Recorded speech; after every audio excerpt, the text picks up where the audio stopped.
এখন অধ্যায় 5 পড়ি। অধ্যায় 5-এর একটা বিশেষত্ব কি জানো? ফার্স্ট পেপারের 5 কর্মমুখী রসায়ন, ম্যাক্সিমাম মানুষজন ভাইয়া এটা পড়ে না, স্কিপ করে, এবং এমসিকিউতে ওই 2-1 মার্কের জন্যই আসলে ডিফারেন্সটা ক্রিয়েট হয়ে যায়। সো চলো আমরা আস্তে আস্তে পড়ি, বুঝায় পড়ি, দেখবো সব সহজ লাগবে। আর বেশি কোন ক্লাস নাই, অল্পই আছে, হ্যাঁ ইনশাল্লাহ বর্ণ ভাইয়া। চলো আগাই। দেখো আজকে আমরা কি কি পড়বো, এই চ্যাপ্টারের মধ্যে কি কি টপিক আছে? প্রিজারভেটিভ মানে খাদ্য সংরক্ষক আর ভিনেগার। দেখো 25টা এমসিকিউ একটা রিটেন, 10টা এমসিকিউ একটা রিটেন, খুব ইম্পর্টেন্ট কিন্তু প্রতিটা। প্রথমত 5 ছোট, তো বেশি সময় লাগবে না। দেখো ফার্স্ট অফ অল কথা হচ্ছে ফুড প্রিজারভেটিভ, খাদ্যে প্রিজারভেটিভ দেওয়া লাগে কেন? খাদ্যে প্রিজারভেটিভ দেওয়া লাগে এই কারণে, ধরো কোনো একটা অঞ্চলে যে জিনিসটা উৎপাদিত হচ্ছে আরেক অঞ্চলে সেটা নাও পাওয়া যেতে পারে, বাট ধরো সেটা পুষ্টিগুণ সম্পন্ন, এটা দরকার। সো এই যে ট্রান্সপোর্ট করবা, এক জায়গায় পাঠাবা, তাহলে তো সংরক্ষণ করতে হবে, নাহলে তো পচে যাবে জিনিসটা। প্লাস সাথে সাথে উৎপাদনের সাথে সাথেই তো আমরা খেয়ে ফেলি না, মাঝে মাঝে কিছুদিন সংরক্ষণ করি, আমরা তো সবকিছু ফ্রেশ খাইতে পারি না। সো সংরক্ষণ করা কিন্তু প্রয়োজন পড়েই।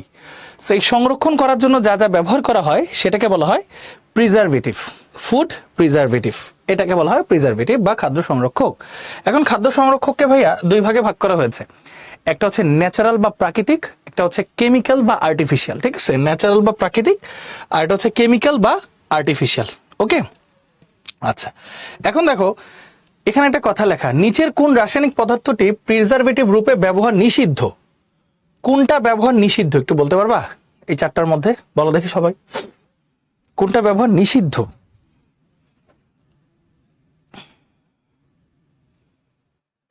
দেখো বেনজোইক অ্যাসিড ব্যবহার করা যায়, অ্যাসকর্বিক অ্যাসিড ব্যবহার করা যায়, ভিনেগার তো অবশ্যই ব্যবহার করা যায়। নিষিদ্ধ ক্যালসিয়াম কার্বাইড, এটা একটু ক্যান্সার টাইপের জিনিস, টক্সিক, হ্যাঁ এটা খারাপ, সো এটা নিষিদ্ধ, সরাসরি ব্যবহার করা নিষিদ্ধ। এরপর যদি আমরা আসি, দেখো ফার্স্ট অফ অল আমরা পড়বো ন্যাচারাল বা প্রাকৃতিক খাদ্য সংরক্ষক কারা, কি কি করে না করে সমস্ত বিষয়াদি। দেখো প্রথমে নাম হচ্ছে লবণ, খাবার লবণ। সোডিয়াম ক্লোরাইডের ঘন জলীয় দ্রবণকে ব্রাইন বলে। এখন খেয়াল করো, লবণ দিয়ে কিন্তু খাদ্য সংরক্ষণ করা যায়। লবণ দিয়ে খাদ্য সংরক্ষণের যে পদ্ধতি আছে ভাইয়া, সেটাকে বলা হয় কিউরিং। লবণ দিয়ে খাদ্য সংরক্ষণের পদ্ধতিকে বলা হয় কিউরিং। শুটকি আছে না ভাইয়া, শুটকি মাছ বলি আমরা, সেগুলো আসলে কি? ধরো ওই যে ড্রাই না, এটা ড্রাই ফিশ বলি। সেই ব্যাপারটা আসলে কি, ধরো অনেকগুলো মাছ, প্রায় 5 থেকে 7 কেজি মাছ লাগে। 5 থেকে 7 কেজি মাছ তুমি রাখবা, তার উপর লবণ দিবা, ভালো মতো লবণ দিবা। ভালো মতো লবণ দিলে কি হবে, লবণ তো পানিগ্রাহী, পানি শোষণ করে ফেলে, মাছের ভিতরে যে আর্দ্রতা থাকে সেগুলোকে শুষে ফেলবে, সেগুলোকে শুষে ফেলে মাছটাকে শুকনা বানায় দেয়। আর্দ্রতা যত বেশি থাকে, ভাইরাস ব্যাকটেরিয়া ছত্রাক এগুলো আক্রমণ করে তত বেশি। সো যদি ভিতর থেকে আর্দ্রতা শুষেই ফেলে, তাহলে এগুলোতে তো ভাইরাস ব্যাকটেরিয়া ছত্রাক আক্রমণ করতে পারবে না, তার মানে এদেরকে দীর্ঘক্ষণ সংরক্ষণ করা যাবে। এই প্রসেসটাকে বলা হয় ভাইয়া কিউরিং। ব্যাকটেরিয়া উৎপাদন ও বংশ বিস্তার রোধ করে। এখন এই লবণের মতো আরেকটা প্রসেস আছে, চিনি এই কাজটা করে, C12H22O11।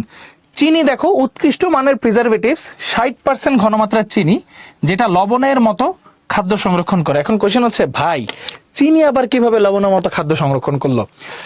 আচ্ছা আমি একটা উদাহরণ দিই, বাস্তব উদাহরণ দিই। আমার আম্মু হচ্ছে আগে যখন আমের সিজন হইতো, মানে একদম ভরা আমের সিজন, পাকা পাকা আম, তখন আম্মু কি করতো, কিছু ভালো আম, মানে পাকা ভালো আম ছোট ছোট কিউব করে কেটে ওগুলোর উপর চিনি দ্রবণ দিয়ে বক্সে ভরে ডিপে রেখে দিত, ডিপ ফ্রিজে রেখে দিত। তারপর মোটামুটি 6-7 মাস পরে, যখন আমের সিজন না, আমার তো আম অনেক পছন্দ, তো তখন আমি বের করে আম খাইতাম, এবং টেস্ট একদম অ্যাকুরেটই থাকতো, হয়তো একটু মিষ্টি হইতো। তো চিনিটাও আসলে এরকম পানিগ্রাহী। চিনিটা কি করে ভাইয়া, এই যে আমের চারপাশে একটা লেয়ার তৈরি করে, যাতে ভিতরে বাইরে থেকে ধরো ভাইরাস ব্যাকটেরিয়া ঢুকতে না পারে বা আর্দ্রতা ঢুকতে না পারে, এই ঘটনাটা করে থাকে। সো এইভাবেও কিন্তু সংরক্ষণ করা যায়, মানে আচার টাচারের জন্য আর কি। হ্যাঁ এগুলো কিন্তু সব এমসিকিউর জন্য অনেক ইম্পর্টেন্ট। আচ্ছা এরপর দেখো ভিনেগার। এই যে দেখো ইথানোয়িক অ্যাসিডের 6 থেকে 10% জলীয় দ্রবণকে বলা হয় ভিনেগার। ইথানোয়িক অ্যাসিডের 6 থেকে 10% জলীয় দ্রবণকে বলা হয় ভিনেগার। ভিনেগার একটি পিকলিং এজেন্ট, মানে আচার বানায়। এটা হচ্ছে মোটামুটি ব্যাকটেরিয়া অন্যান্য অণুজীবকে মেরে ফেলে। কিভাবে কি কাজ করে সব আমরা দেখবো, টেনশনের কোনো কারণে, এটা পরে দেখবো আমরা। হ্যাঁ কাইন্ড অফ বর্ণ, হ্যাঁ মুখে পানি চলে আসে। আচ্ছা লবণ দিলে জল হয়ে যায় তো, কিন্তু লবণ দিলে জল হয়, ওই যে লবণ দিলে জল হয় কেন বুঝো নাই? ধরো একটা লবণ রেখে দাও, দেখবা লবণ আশেপাশ থেকে পানি শোষণ করে লবণটা পানি পানি হয়ে গেছে। ওই যে বাতাসে আর্দ্রতা বেশি থাকলে এই কাজটা হয়। হ্যাঁ আচ্ছা তারপর দেখো অ্যালকোহল। অ্যালকোহলের মধ্যে দেখো বিশুদ্ধ ইথানল সবচেয়ে শক্তিশালী প্রিজারভেটিভ। এটি সব ধরনের অণুজীবকে ধ্বংস করে, কিন্তু মিথেন বা মিথানল রিলেটেড যা যা আছে সবই বিষাক্ত। এই যে দেখো, মিথানল বিষাক্ত প্রিজারভেটিভ বলে একে ব্যবহার করা হয় না, মানে মিথানল বিষাক্ত বলে একে কিন্তু প্রিজারভেটিভ হিসেবে ব্যবহার করা হয় না, মনে রাখবা, এটা খুব ইম্পর্টেন্ট কয়েকটা এমসিকিউ। ওকে, এইবার দেখো প্রাকৃতিক খাদ্য সংরক্ষক কোনটি? অবশ্যই সোডিয়াম ক্লোরাইড প্রাকৃতিক খাদ্য সংরক্ষক। প্রাকৃতিক খাদ্য সংরক্ষক হচ্ছে সোডিয়াম ক্লোরাইড। হ্যাঁ, আচ্ছা, এইবার আমরা পড়বো ভাইয়া কৃত্রিম খাদ্য সংরক্ষক। কৃত্রিম খাদ্য সংরক্ষক জিনিসটা কি? কৃত্রিম খাদ্য সংরক্ষক হচ্ছে যারা মূলত কৃত্রিম ভাবে খাদ্য সংরক্ষণ করে আর কি, মানে আর্টিফিশিয়ালি যাদেরকে মানে কৃত্রিম ভাবে খাদ্য সংরক্ষণ করে না, মানে কৃত্রিম খাদ্য সংরক্ষণ হচ্ছে যাদেরকে আমরা আর্টিফিশিয়ালি তৈরি করি, যেগুলো কৃত্রিম ভাবে প্রস্তুত করা হয়, প্রকৃতিতে পাওয়া যায় না তারা। যেমন তাদের তিনটা ফাংশন আছে, একটা হচ্ছে দেখো anti microbial agent, anti oxidant, chelating agent. প্রত্যেকটা ধরে ধরে পড়ি, মনোযোগ দিয়ে শুনো। প্রথম হচ্ছে anti microbial agent. Anti microbial agent হচ্ছে মাইক্রোবিয়ালকে আটকায় রাখে। What is microbial? Virus, bacteria, ছত্রাক, মোল্ড, এগুলো যারা ক্ষুদ্র ক্ষুদ্র অণুজীব, এগুলো যেন আক্রমণ করতে না পারে, এজন্য যাদেরকে ব্যবহার করা হয় তাদেরকে বলা হয় anti microbial agent. Anti microbial agent. Antioxidant কারা? অ্যান্টিঅক্সিডেন্ট হচ্ছে ওই যে একটা আপেল কাটছো, কেটে রেখে দিচ্ছ, দেখছো একটু পরে একটু হলুদ হলুদ একটু কালো কালো হয়ে গেছে, এটা জারণের কারণে হয়।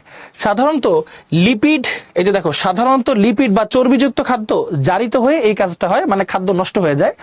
কোনো কিছু যেন জারণ হইতে না পারে, এজন্য অ্যান্টিঅক্সিডেন্ট ব্যবহার করা হয়, এজন্য অ্যান্টিঅক্সিডেন্ট ব্যবহার করা হয়। Finally chelating agent. Chelating agent কি ভাইয়া? মনে আছে আমরা যে প্রথম পত্রের অধ্যায় 3-এ পড়ছিলাম, ওই যে অবস্থান্তর মৌল, অবস্থান্তর মৌলগুলার যে প্রভাবক ধর্ম আছে, এটার কথা মনে আছে? বলতো, ইডিটিএ লাগবে মনে না। হ্যাঁ, অবস্থান্তর মৌলের প্রভাবক ধর্ম। তো অবস্থান্তর মৌল কি করে জানো? এনজাইম আছে না, এনজাইম কি? এনজাইম এক ধরনের প্রোটিন যারা প্রভাবকের মতো কাজ করতে পারে, মানে বিক্রিয়া ধ্বংস করে দিতে পারে আর কি, মানে খাদ্যের গুণাগুণ নষ্ট করে দিতে পারে। তো ওই প্রভাবক গুলা, অবস্থান্তর মৌল যে প্রভাবক, তারা কি করে? এনজাইম গুলাকে অ্যাক্টিভ করে দেয়। তো এনজাইম আবার খাদ্যটা নষ্ট করে দেয়। সো এখন এটাকে আটকাইতে হলে কি করতে হবে? অবস্থান্তর মৌলগুলোকে আটকাইতে হবে, আবদ্ধ করে রাখতে হবে, আটকায় ফেলতে হবে। এই আটকায় ফেলাটার নামই হচ্ছে কিলেট। কিলেট মানে এলাকা গঠন করা। সো কিলেটিং এজেন্ট কি করে? এদেরকে আটকায় ফেলায়। আমরা পড়বো সবকিছুই, সমস্যা নেই, এই কথাগুলোই বললাম। এবার এদের এক্সাম্পল গুলো একটু খেয়াল করো। অ্যান্টি মাইক্রোবিয়াল এজেন্টের এক্সাম্পল হচ্ছে ম্যাক্সিমামই তারা অম্লীয় হয়। এই যে দেখো, ম্যাক্সিমামই তারা কেমন হয় ভাইয়া? ম্যাক্সিমামই অম্লধর্মী হয়ে থাকে। এই যে দেখো কি কি আছে, বেনজোইক অ্যাসিড, সোডিয়াম বেনজয়েট, হ্যাঁ, benzoic acid, sodium benzoate, sorbic acid, potassium sorbate, calcium propanoate, nitrate, nitrate লবণ, সালফাইড, সালফার ডাইঅক্সাইড, এরা সবাই অ্যান্টি মাইক্রোবিয়াল এজেন্ট, অম্লগুলা। অ্যান্টিঅক্সিডেন্ট চেনার সহজ উপায় কি? এটা একটু তোমাদেরকে বলি। অ্যান্টিঅক্সিডেন্ট চেনার সহজ উপায় হচ্ছে বিএইচ থাকবে আর ভিটামিন থাকবে। দেখো, sulphide, vitamin E, vitamin C, এই যে BH, butylated hydroxy anisole, butylated hydroxy toluene, আরেকটা আছে টিবিএইচকিউ, টারশিয়ারি বিউটাইল হাইড্রোকুইনান, আরেকটা আছে প্রোপাইল গ্যালেট, আরেকটা আছে বিটা ক্যারোটিন। এগুলা সবই, হ্যাঁ, এগুলা সবই হচ্ছে মোটামুটি কি তোমার অ্যান্টিঅক্সিডেন্ট। এগুলো সবই হচ্ছে মোটামুটি অ্যান্টিঅক্সিডেন্ট। তো বিটা ক্যারোটিন মনে না রাখলেও চলবে, প্রোপাইল গ্যালেট পর্যন্ত মনে রাখলেও হবে, অসুবিধা নাই, জাস্ট মনে রাখলে আর কি। সো এই যে দেখো মাঝখানে যে বিএইচ, এই যে বিএইচ থাকলেই অ্যান্টিঅক্সিডেন্ট, ডান। কিলেটিং এজেন্টের কাজ কি? কিলেটিং এজেন্টের উদাহরণ হচ্ছে দেখো, citric acid, lactic acid, ascorbic acid, EDTA. এখন তোমাদের ইডিটিএটা আমি দেখাবো, কিভাবে কাজ করে সেটাও দেখাবো। চলো শুরু করি। তাহলে ফ্রিজ কিসের কাজ করে? ভালো কোশ্চেন কিন্তু। ফ্রিজ হচ্ছে টেম্পারেচার কমায় রেখে, ওই যে একটা খাদ্য তো পচবেই, ভিতরে এনজাইম তো কাজ করবেই। ফ্রিজ কি করে? ঠান্ডা তাপমাত্রা দিলে এনজাইমগুলো আস্তে আস্তে কাজ করে, মানে ধীরে ধীরে পচে। ফ্রিজটা একটু সময়টা বাড়ায় নেয় আর কি, যেন বেশি দিন রাখা যায়। বুঝতে পারো? এটা হলো ঘটনা। রাকিবুল বুঝছো? ইনশাল্লাহ ফাবিয়া, পাবা ভাইয়া, কোনো সমস্যা নাই।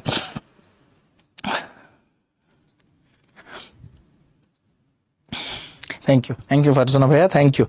ওকে, সো চলো যাই। না, দুইটা হইতেই পারে। যেমন আমি যদি বলি ভাইয়া ইয়ার কথা, ভিনেগার কিন্তু প্রাকৃতিক খাদ্য সংরক্ষকও আবার আর্টিফিশিয়াল খাদ্য সংরক্ষক, দুইটার ক্যাটাগরিতেই পড়বে। ঠিক আছে, সবগুলাই এরকম এক একটা দুইটার ক্যাটাগরিতে পড়তেই পারে, কোনো সমস্যা নেই। আচ্ছা, এই যে এটা হলো ইডিটি এর চিত্র। আসলে তোমাদেরকে বুঝাই ইডিটি আসলে দেখতে কেমন। ইডিটি এর মানেটা কি? ই ডি টি এ। এই দেখো, ইথিলিন, ফার্স্ট হচ্ছে ইথিলিন, এই যে ইথিলিন, তারপর দুইটা নাইট্রোজেন, ডাইঅ্যামিন, এই যে ethylene diamine, tetra acetic acid, এই যে CH2COOH, CH2COOH, CH2COOH, CH2COOH, এই যে ethylene diamine tetra acetic acid, এই হলো আমার ইডিটিএ। দেখো তো ভাইয়া এটা লোন পেয়ার কয়টা, আসো একটু হিসাব করে দেখো। একটা লোন পেয়ার, দুইটা লোন পেয়ার, আবার এখানে হাইড্রোজেন গুলাকে ত্যাগ করে দিয়ে এই যে একটা করে লোন পেয়ার বাড়তে থাকে। তাহলে কয়টা লোন পেয়ার দেখো, 1 2 3 4 5 6, 6টা লোন পেয়ার। মানে লোন পেয়ার হচ্ছে কয়টা, 6টা, মানে মুক্তজোর হচ্ছে কয়টা, 6টা। এটাকে কি বলা হয় জানো, এই জিনিসটাকে বলা হয় স্বরদন্তি। স্বরদন্তি, স্বরদন্তি মানে 6টা দাঁত, 6টা দাঁত মানে 6টা লোন পেয়ার, 6টা দাঁত মানে 6টা লোন পেয়ার। এই হলো ঘটনা। এবার খেয়াল করো ওরা আসলে কি করে। এই যে ভাইয়া বললাম না, যারা অবস্থান্তর মৌল, ধরো আয়রন, অবস্থান্তর মৌলগুলো একটা প্রভাবক হিসেবে কাজ করে কি, এনজাইম গুলাকে সক্রিয় করে দেয়, তাহলে ওকে আটকাইতে হবে। এখন এই যে ইডিটি এর যে 6টা লোন পেয়ার আছে, ঠিক আছে, ইডিটি এর যে 6টা মুক্তজোর আছে, ওরা কি করে, এই যে আয়রনের সাথে 6টা সন্নিবেশ সমযোজী বন্ধন করে। এই যে ইডিটি আয়রনের সাথে সন্নিবেশ সমযোজী বন্ধন করে ওকে আটকায় ফেলে, আয়রনের সাথে সন্নিবেশ সমযোজী বন্ধন করে আটকায় ফেলে, তাহলে এনজাইমেরও সক্রিয় হয় না, খাদ্য ঠিকঠাক থাকে। এইভাবে এই যে আটকায় ফেলাটাকে বলা হয় কিলেট, এই জন্য ওদেরকে বলা হয় কিলেটিং এজেন্ট, এই জন্য ওদেরকে বলা হয় কিলেটিং এজেন্ট। বুঝতে পারছো? ক্লিয়ার? আচ্ছা, মুশফিক একটা কোশ্চেন করছে, ফ্রিজে অনেকদিন ফুড রাখলে পচে কেন? ওই যে ভাইয়া বললাম, ও তো পচানোটাকে স্লো করে, বাট অনেক দিন রেখে দিলে ওই সময়টাও যদি শেষ হয়ে যায় তাহলে তো পচবেই, এটাই স্বাভাবিক না? এই ও তো বন্ধ করতে পারে না। সবাই কি বুঝছো? এই হইলো আমাদের ঘটনা। এটা তো আরো অন্য ধরনের প্রিজারভেটিভ আছে, সিয়াম, বুঝছো? ডান হয়ে গেল, সিম্পল কথা, কিলেটিং এজেন্ট ডান। এখন দেখো ইডিটিএ পদ্ধতি, ভাইয়া ইডিটিএ বললেই পানির ক্ষরতা নির্ণয় সম্পর্কিত কোশ্চেন বা ইডিটিএ টাইপের কোশ্চেন আর কি, মানে ইডিটিএ রিলেটেড যাই প্রশ্ন আসবে, পিএইচ এর মান নিয়ে কথা বললে 10, পিএইচ এর মান নিয়ে কথা বললে 10, এই কোশ্চেনের অ্যান্সারটা দাও, এই কোশ্চেনের অ্যান্সার সবাই দাও। নিচের কোনটি অ্যান্টিঅক্সিডেন্ট নয়, বলো এই কোশ্চেনের অ্যান্সারটা দাও। স্ট্রাকচার লাগবে ভাইয়া, ইডিটি এর স্ট্রাকচারটা লাগবে, ইডিটি এর স্ট্রাকচারটা লাগবে। দেখো বিএইচ থাকলে অ্যান্টিঅক্সিডেন্ট, বিএইচ থাকলে অ্যান্টিঅক্সিডেন্ট, বিএইচ থাকলে অ্যান্টিঅক্সিডেন্ট, তাহলে 9 কে সি। এটা হলো একটা সুইটনার, খাদ্যকে মিষ্টি করে আর কি। এটাকে অ্যাডিটিভ বলে, প্রিজারভেটিভ না। আচ্ছা তাহলে আবার এটা বলি, দেখো ইডিটিএ ইথিলিন ডাইঅ্যামিন, এই যে 4টা অ্যাসিডিক অ্যাসিড, এখানে একটা মুক্তজোর, দুইটা মুক্তজোর, 3টা 4টা 5টা 6টা, 6টা মুক্তজোর। আয়রন বা যেটা ধরো একটা আয়রন উদাহরণ দিলাম, আয়রন হচ্ছে একটা প্রভাবকের মতো কাজ করে যেহেতু অবস্থান্তর মৌল, চারদিক থেকে 6টা সমযোজী বন্ধন করে ওকে আটকায় ফেলে, এটাকে কিলেট বলে। তাহলে ও আর সক্রিয়, মানে ও আর প্রভাবক হিসেবে কাজ করতে পারে না, সো এনজাইমগুলো আর অ্যাক্টিভ হয় না। এই হলো ঘটনা। ওকে, ক্লিয়ার? বুঝছো? তরি আব্দুল্লাহ, বুঝছো? ওকে, ক্লিয়ার, ভেরি গুড। আদনান, হ্যাঁ গুড, ডান।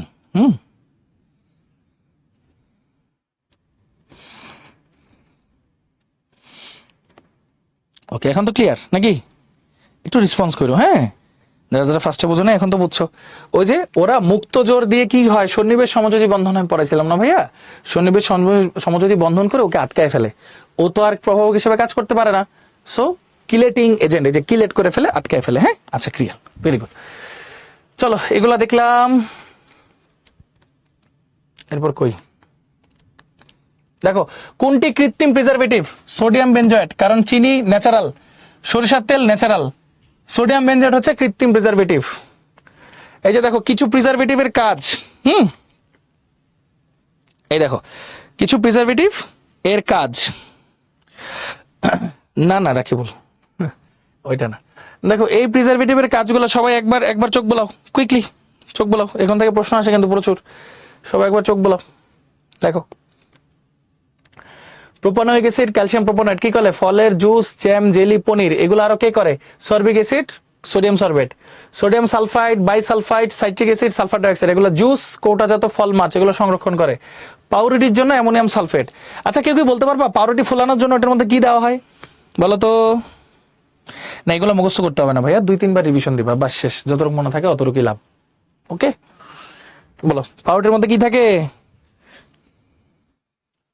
ইস্ট, তাই না? ইস্ট থাকে, ইস্ট পাউরুটিকে ফোলায়, ওই ইস্টের বৃদ্ধিতে হেল্প করে অ্যামোনিয়াম সালফেট, অ্যামোনিয়াম ফসফেট।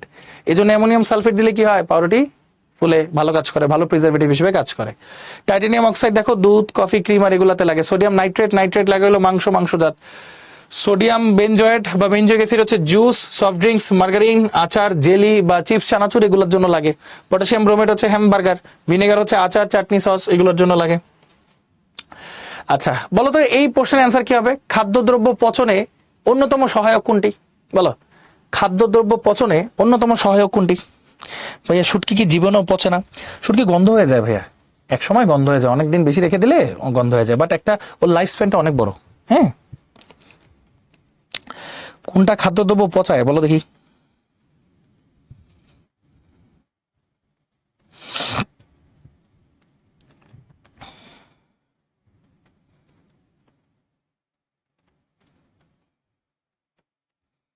অবশ্যই অক্সিজেন, তাই না?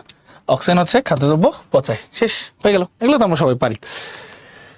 আচ্ছা এবার বলো দেখি, এই দুইটারই অ্যান্সার সেম, এই দুইটারই অ্যান্সার সেম। বল দিব, দাঁড়াও এই দুইটার জন্য একসাথে একটা বল দিই দাও না, এই দুইটার জন্য একসাথে বল দিলাম, না অ্যান্সার করো। চিপস, চানাচুর ইত্যাদিতে কোন রাসায়নিক খাদ্য সংরক্ষক ব্যবহৃত হয়? কোনটি নিরাপদ খাদ্য সংরক্ষক হিসেবে ব্যবহার করা হয়? দুইটার অ্যান্সার একই, দুইটার অ্যান্সার একই। সো একটা পারলে দুইটাই পারবা, একটা না পারলে দুইটাই পারবা না। শেষ, বলো।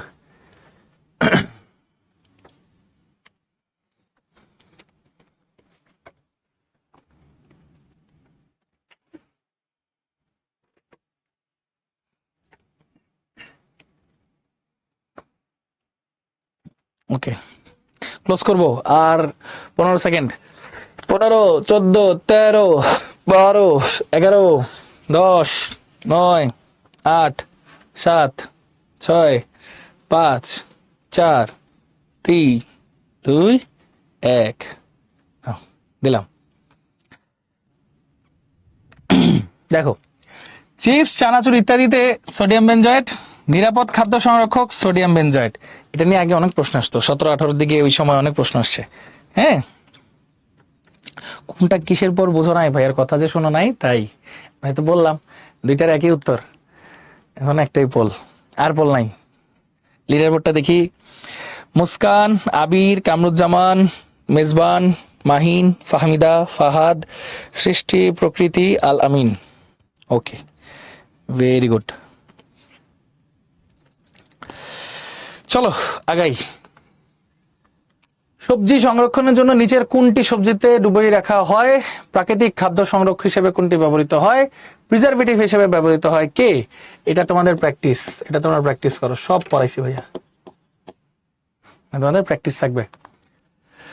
ওকে, এই তিনটার অ্যান্সার বলো দেখি, এই তিনটার অ্যান্সার বলো। লেট হোক ভাইয়া, অ্যাকুরেট হওয়া চাই। বলো, খাদ্যের পচন ঘটার উপযোগী অবস্থা। খাদ্যে পানি থাকলে পচন ঘটবে, ওই যে ভাইরাস, ব্যাকটেরিয়া, ছত্রাক আক্রমণ করবে, ছত্রাক জন্মানো, এটাও খারাপ অবস্থা। তাপমাত্রার সাথে কোনো সম্পর্ক না, 45 বেশি থাকতেই পারে, তো কি হবে? সো অ্যান্সার 1 আর 2 এ। অধিকাংশ অণুজীবের বংশবিস্তারে অনুকূল পিএইচ, কোনটা ভালো পিএইচ? সবার বংশবিস্তারে 7-এর আশেপাশে থাকা, 7-এর আশেপাশে থাকা। কোনটি প্রিজারভেটিভ নয়? যেটা বিষাক্ত সেটা প্রিজারভেটিভ নয়, মিথানল। সেটা বিষাক্ত, সেটা প্রিজারভেটিভ নয়।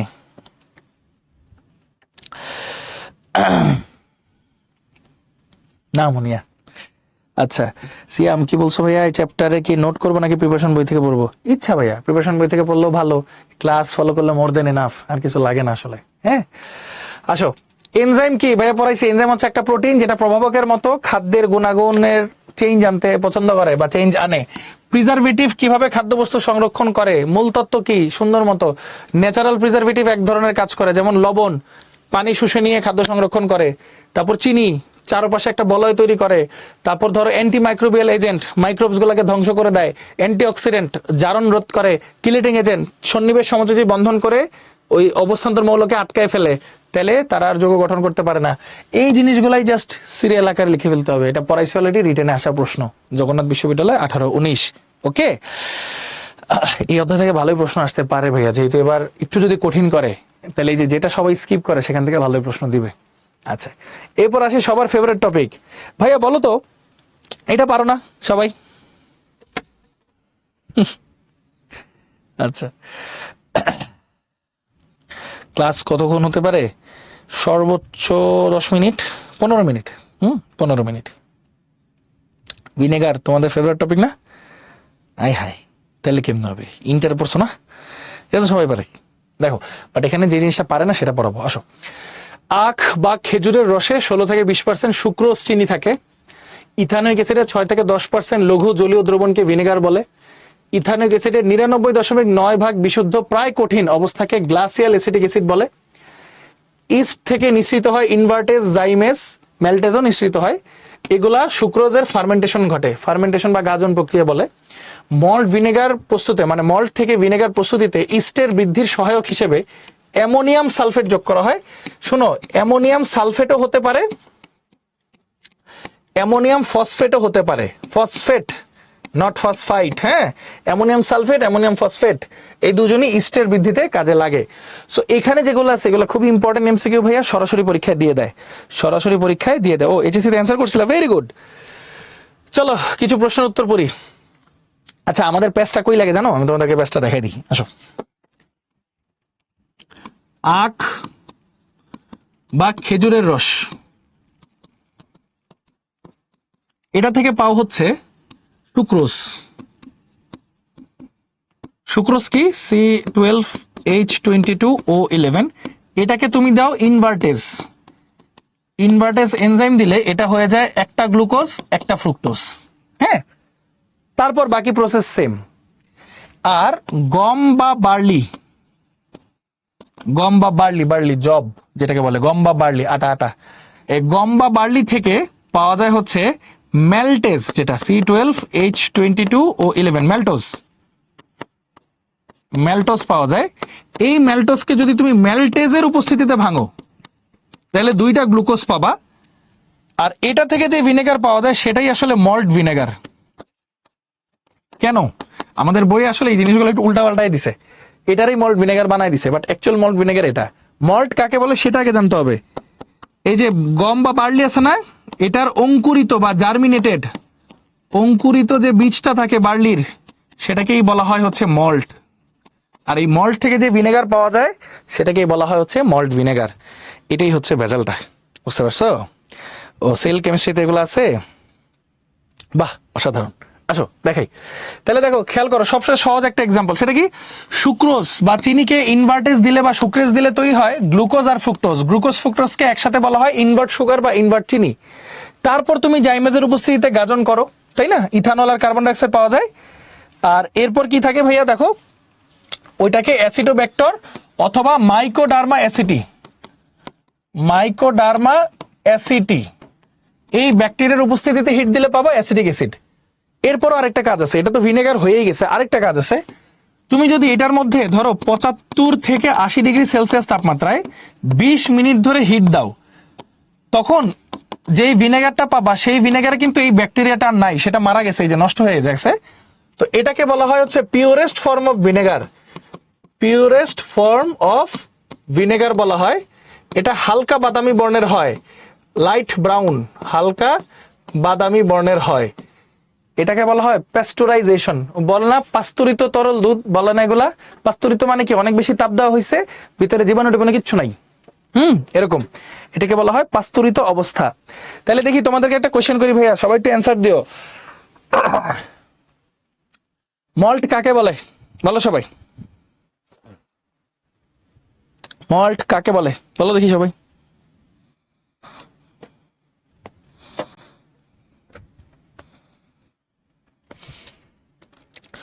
মল্ট কাকে বলে?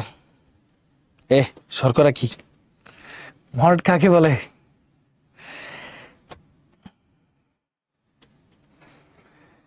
এক্স্যাক্টলি, গম বা বার্লির, মানে অ্যাকচুয়ালি বার্লি লিখবা, গম লিখবা না। বার্লির অঙ্কুরিত বীজকে মল্ট বলা হয়, বার্লির অঙ্কুরিত বীজকে মল্ট বলা হয়। Very good. আচ্ছা, মল্টোসকে যদি মল্টেজের উপস্থিতিতে ভাঙা হয় তাহলে কি গ্লুকোজ ফ্রুক্টোজ দুইটাই পাওয়া যায়, নাকি কি পাওয়া যায়? বলো বলো কুইকলি।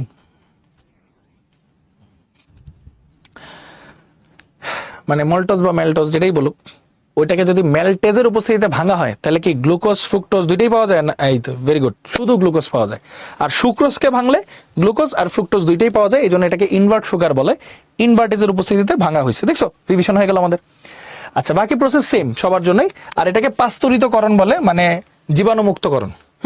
এই এখন দেখো ভিনেগারের খাদ্য সংরক্ষণ কৌশল, এটা খুব সহজ। ভিনেগার কি করে, পিএইচ এর মান অনেক কমায় দেয়, 4.74 এমনকি 2.8 পর্যন্ত আনতে পারে। তো পিএইচ এর মান যদি কমায় দেয় সেক্ষেত্রে কি যেগুলো জীবাণু আছে সেগুলো ধ্বংস হয়ে যায়, আর মানে নতুন কোনো জীবাণু আসতে পারে না আর কি। এখন যেসব জীবাণু অলরেডি আছে তারা কি হয় বলো, ভিনেগারের যে অ্যাসিডিক অ্যাসিড এটা তো দুর্বল অ্যাসিড, আস্তে আস্তে H+ ছাড়তে থাকে। আর এই H+টা কি করে জানো, ভাইরাস বা ব্যাকটেরিয়ার যে মেমব্রেন না, চারপাশের মেমব্রেন, এটাকে ফাটায় দেয়, সব মৃত বানায় দেয়। ব্যাকটেরিয়া ভাইরাস এগুলোকে সব মৃত বানায় দেয়। তার মানে সে ভাইরাস ব্যাকটেরিয়াকে মৃত বানায় দিচ্ছে, পিএইচ কমাই দিচ্ছে, জানে আইটার মধ্যে আর কোনো জীবাণু না আসতে পারে। আরেকটা কাজ করে, এই যে এনজাইম গুলো আছে না ভাইয়া, এনজাইম, এই যে এই মুক্তজোর গুলা, নাইট্রোজেনের মাথায় যে মুক্তজোর গুলা থাকে এগুলা অ্যাক্টিভ সাইট, অ্যাক্টিভ অবস্থা। এই H+ কি করে জানো, এটার সাথে সন্নিবেশ বন্ধন করে থেকে যায়, তাহলে অ্যাক্টিভটাকে ইনঅ্যাক্টিভ বানায় দেয়। আর এনজাইম ইনঅ্যাক্টিভ থাকলে তো খাদ্য ভালো থাকে। সো দেখো ভিনেগার তিনটা কাজ করতেছে: এক, পিএইচ কমায় দেয়, নতুন করে ভাইরাস ব্যাকটেরিয়া আসতে দেয় না। দুই, যেসব ভাইরাস ব্যাকটেরিয়া আছে সেগুলার যে মেমব্রেন গুলা সেগুলার H+ দিয়ে সে ফাটায় দেয়, মৃত বানায় দেয়। তিন, এনজাইম গুলার যে অ্যাক্টিভ সাইট আছে মুক্তজোর গুলা, মানে যেগুলো বিক্রিয়া করতে সক্ষম, সেই অংশগুলাকে H+ সন্নিবেশ বন্ধন করার মাধ্যমে আটকায় ফেলে। সো অ্যাক্টিভ সাইট ইনঅ্যাক্টিভ হয়ে যায়। এইভাবে হচ্ছে ভিনেগার খাদ্য সংরক্ষণ করে থাকে, এইভাবে ভিনেগার খাদ্য সংরক্ষণ করে থাকে। বুঝতে পারি? শেষ। এইভাবে ভিনেগার খাদ্য সংরক্ষণ করতে থাকে। দেখি এখন বলেন এই দুইটার অ্যান্সার কি, কুইকলি তাড়াতাড়ি বলেন এই দুইটার অ্যান্সার কি, এই দুইটার উত্তরমালা কি?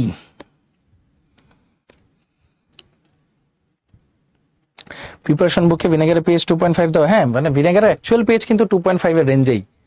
আর ওইটার সাথে যদি লবণ টবণ দিয়ে আরো কিছু দ্রবণ টবণ দিয়ে, মানে ভিনেগারের যদি বাফার দ্রবণ তৈরি করো সেই ক্ষেত্রে 4.74 হয়। কিন্তু অ্যাকচুয়াল ভিনেগার যদি তুমি দাও তাহলে 2.5 পর্যন্ত যাইতে পারে, মানে অনেক কমে যাইতে পারে, 2.8 2.5 এই পর্যন্ত যাইতে পারে। হ্যাঁ, আচ্ছা দেখো এই যে ধরো এখানে কোনো কিছু কি বলছে এটা সুক্রোজ না, মানে কি আছে না আছে কিছু কি বলছে, কিছু যেহেতু বলে নাই, এটা কিন্তু গাজন হইতেছে, খেয়াল করছো যে গাজন হইতেছে। সো আলটিমেটলি এখানে অবশ্যই জাইমেস হবে উইদাউট এনি ডাউট, যেহেতু গাজন প্রক্রিয়া, তাই না? যাই বলুক জাইমেস হবে। এখানে দেখো কোনটি ভিনেগার যুক্ত খাবারের উপকারিতা নয়। শুনো, অ্যাপেল সিডার ভিনেগার শুনছো না? আমিও যখন এক সময় ডায়েট করতাম তখন অ্যাপেল সিডার ভিনেগার খাইতাম, বুঝছো? তো তখন শরীরকে স্লিম রাখে, এটা ঠিক আছে। শরীরে সৃষ্ট তরল অপদ্রব্য শোষণে সহযোগিতা করে। হ্যাঁ, তরল অপদ্রব্যগুলো শোষণ করে এগুলাকে ভাঙতে সহযোগিতা করে, যেন জিনিসগুলো আসলে পরিপাক হয়ে যায়। ক্যান্সার প্রতিরোধ করে, কিন্তু এটা ভালো। কিন্তু রক্তচাপ রিলেটেড কিছু সে করে না আসলে। হ্যাঁ, এটা করে না। তাহলে অ্যান্সার হচ্ছে বি, রক্তচাপ রিলেটেড কিছু করে না। অ্যান্সার হচ্ছে দুইটাই বি। মল্ট ভিনেগারকে পাস্তুরীকরণ করা হয় কেন? পড়াইছি না? এটা প্র্যাকটিস, এটা আমি উত্তর বলবো না, এটা তোমরা জানো। ঠিক আছে, পাস্তুরীকরণ মানে নির্বীজকরণ, এটা আমরা জানি। এরপর বলো গ্লাসিয়াল অ্যাসিটিক অ্যাসিড কি? পড়াইছি। মল্ট ভিনেগার পদ্ধতিতে ভিনেগার প্রস্তুতির বিক্রিয়া পড়াইছি। ডান, অলরেডি ডান, অলরেডি ডান। আচ্ছা, তারপর আসো কোন উক্তিগুলো সঠিক। এখানে বলছে কোন উক্তিগুলো সঠিক, এখানে বলছে কোনটা সঠিক নয়। নেন এই দুইটার অ্যান্সার দেন ভাইয়া রে, দেখি পারেন কিনা। গাজন মানে ফার্মেন্টেশন ভাইয়া। হ্যাঁ, গাজন প্রক্রিয়া কিভাবে বুঝলাম? ওই যে অ্যালকোহল উৎপন্ন হয়েছে গ্লুকোজ থেকে, এটাই গাজন প্রক্রিয়া, মানে দ্বিতীয় প্রক্রিয়াটা গাজন প্রক্রিয়া, বুঝছো? ট্যালক হচ্ছে একটা যৌগ, পাউডারের যৌগ, ট্যালকম পাউডারের যে যৌগ সেটা। বলো দেখো, ইস্ট থেকে ইনভার্টেজ ও জাইমেস নিঃসৃত হয়, ঠিক আছে। ইনভার্টেজ গ্লুকোজ ও ফ্রুক্টোজকে বিয়োজিত করে, জি না, ওটা জাইমেস করে। জাইমেস গ্লুকোজ ফ্রুক্টোজকে বিয়োজিত করে, ঠিক আছে। জাইমেস চিনিকে আদ্র বিশ্লেষণ করে গ্লুকোজ ও ফ্রুক্টোজে পরিণত করে, জি না। তাহলে অ্যান্সার 1 আর 3, অ্যান্সার হচ্ছে 1 আর 3 ডি।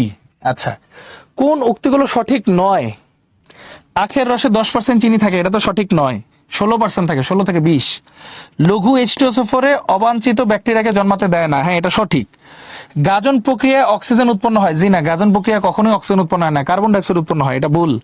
মাইকোডার্মা অ্যাসিডি ব্যাকটেরিয়া ইথানোয়িক অ্যাসিডকে জারিত করে ইথানলে পরিণত করে, উল্টা লিখছে না, ইথানলকে অ্যাসিডিক অ্যাসিডে পরিণত করে, এটাও ভুল। তার মানে 1 3 4, 1 3 4, তাহলে অ্যান্সার হবে ডিবি, অ্যান্সার হবে ডিবি।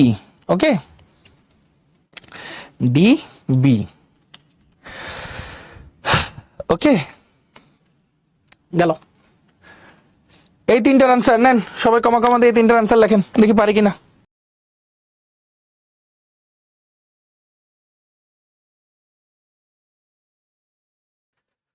ওকে, সো হ্যাঁ তোমাদের লেখা এত বেশি, ট্যাবই বন্ধ হয়ে গেছে। আচ্ছা দেখি, খাদ্যদ্রব্য সংরক্ষণের জন্য ভিনেগার ব্যবহার করা হয়, ইথানিক অ্যাসিডের 6 থেকে 10% জলীয় দ্রবণ। শেষ। সুক্রোজের রাসায়নিক সংকেত C12H22O11। শেষ। নিচের কোনটি এনজাইম দ্বারা রাসায়নিক বিক্রিয়া সম্পন্ন হবে? দেখো ভাইয়া, এখানে বলছে এটা সুক্রোজ না ভিনেগার না কিছু, এগুলো কিছু বলছে, কিছু বলে নাই। টেম্পারেচার একটু কম থাকলে মনে হয় আসলে এটা মেল্টেজ হওয়ার কথা, বাট মানে মেল্টেজ হওয়ার কথা, বাট খেয়াল করে এখানে যেহেতু কিচ্ছু বলে নাই, এটাকে আমরা সুক্রোজই ধরে নিব, এটাকে গ্লুকোজ ফ্রুক্টোজই ধরে নিব, সো এটা ইনভার্টেজ হবে উইদাউট এনি ডাউট। তাহলে অ্যান্সার হচ্ছে এবিডি, অ্যান্সার আসতেছে হচ্ছে এবিডি। সবার সাথে মিলছে? বাহ, অসাধারণ, সবাই পারছে, হ্যাঁ মাশাআল্লাহ, গুড। চলো পরেরটায় যাই। মল্ট ভিনেগার প্রস্তুতিতে সুক্রোজের আদ্র বিশ্লেষণে কোন এনজাইম ব্যবহৃত হয়? সুক্রোজের, দেখো উল্টাপাল্টা কথা লিখছে না, মল্ট ভিনেগার তো সুক্রোজ দিয়ে তৈরি করে না, ম্যালটোজ দিয়ে তৈরি করে। তারপরে যাই হোক, সুক্রোজ যেহেতু লিখছে, সুক্রোজের আদ্র বিশ্লেষণে কোনটা ব্যবহার করা হয়? ইনভার্টেজ। শেষ, কোনো ঝামেলা নাই। ভিনেগারের কোনটি থাকে যে 6 থেকে 10% CH3COOH, ইথানোয়িক অ্যাসিডের 6 থেকে 10%। অ্যান্সার হচ্ছে DA। নিচের কোনটি গ্লাস ক্লিনার তৈরির জন্য উপযোগী নয়? শোনো, গ্লাস ক্লিনারে নরম জিনিস ব্যবহার করতে হয়, শক্তিশালী না। সোডিয়াম হাইড্রোক্সাইড শক্তিশালী, এটা ব্যবহার করা যাবে না, তার মানে অ্যান্সার পি। আরেকটা কোশ্চেন দিলেও দিয়ে দিতে পারে ভাই, এটা একটা এক্সট্রা কোশ্চেন। গ্লাসের এচিং, একটা কথা থাকে, এচিং, এচিং মানে গ্লাসে ওই যে অনেক সময় কারুকার্য করে না, ডিজাইন করে না, ক্ষয় করে। গ্লাসের এচিং এর জন্য ব্যবহার করা হয় HF, গ্লাসের এচিং এর জন্য ব্যবহার করা হয় HF। ওকে, হাইড্রোফ্লোরিক অ্যাসিড হচ্ছে এচিং ব্যবহার করা হয়।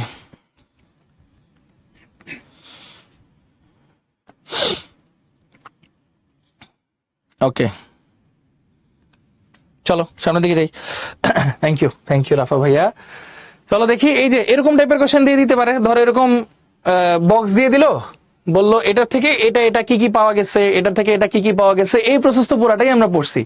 সুক্রোজ, পানি দিলাম, ইনভার্টেজ দিলাম, গ্লুকোজ ফ্রুক্টোজ, তারপরে যে গ্লুকোজ বা ফ্রুক্টোজ যে কোনো একটা চিন্তা করো, জাইমেজ দিলাম, ইথানল, এই যে এটা গাজন প্রক্রিয়া, ফার্মেন্টেশন, কার্বন ডাইঅক্সাইড তৈরি হলো এবং ইথানল তৈরি হলো। ইথানলের 10% নিয়ে জারণ করবা, মাইকোডার্মা অ্যাসিডের উপস্থিতিতে ভিনেগার পাবা, এটাকে আবার 75 থেকে 80 ডিগ্রিতে হিট করবা 20 মিনিট, তাহলে আরো পিওর ফর্ম পাবা, যেখানে কিন্তু ব্যাকটেরিয়াটা মারা গেছে, পাস্তুরিতকরণ বলে। এই হলো মোটামুটি ঘটনা, ইজি। ফাইনালি বলো, খেজুরের রস থেকে ভিনেগার উৎপাদনে সংঘটিত বিক্রিয়া, খেজুরের রসে কি থাকে বলো দেখি? খেজুরের রসে কোনটা থাকে, ম্যালটোজ নাকি সুক্রোজ? বলো, খেজুরের রসে কোনটা থাকে, ম্যালটোজ নাকি সুক্রোজ?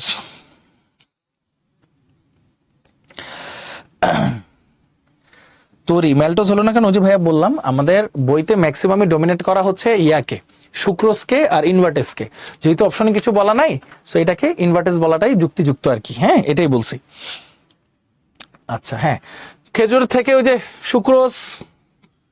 সুক্রোজ পাইছো, তারপর তো বাকি সিস্টেম, ওই যে একটা গ্লুকোজ একটা ফ্রুক্টোজ, তারপর বাকিটা শেষ। বাকিগুলো তো সিম্পল, একদম ইজি জিনিস। বলেন এটার অ্যান্সার কি? মল্ট থেকে ভিনেগার প্রস্তুতিতে ইস্টের বৃদ্ধির সহায়ক হিসেবে কোনটা যোগ করা হয়? বলো এটার অ্যান্সার কি? সালফিউরিক অ্যাসিড তো কোনোদিনও না, ইনভার্টেজ জাইমেজও না, অ্যামোনিয়াম ফসফাইট না, অ্যামোনিয়াম সালফেট। অ্যান্সার হচ্ছে বি, অ্যামোনিয়াম সালফেট। অ্যান্সার হচ্ছে বি। বলেন আমার প্রিয় ভাইয়া এবং আপুরা, আপনারা সবাই এই 5 নম্বর অধ্যায়টা ভালো মতো বুঝতে পারছেন ইনশাল্লাহ? বলেন কুইকলি টিচার বক্সে।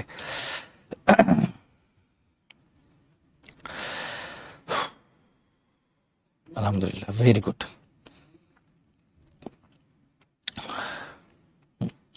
ইনশাআল্লাহ, ভেরি গুড। এখন শুধু যেটা করতে হবে, মাথাটা ঠান্ডা রেখে ধৈর্য ধরে প্র্যাকটিস করতে হবে।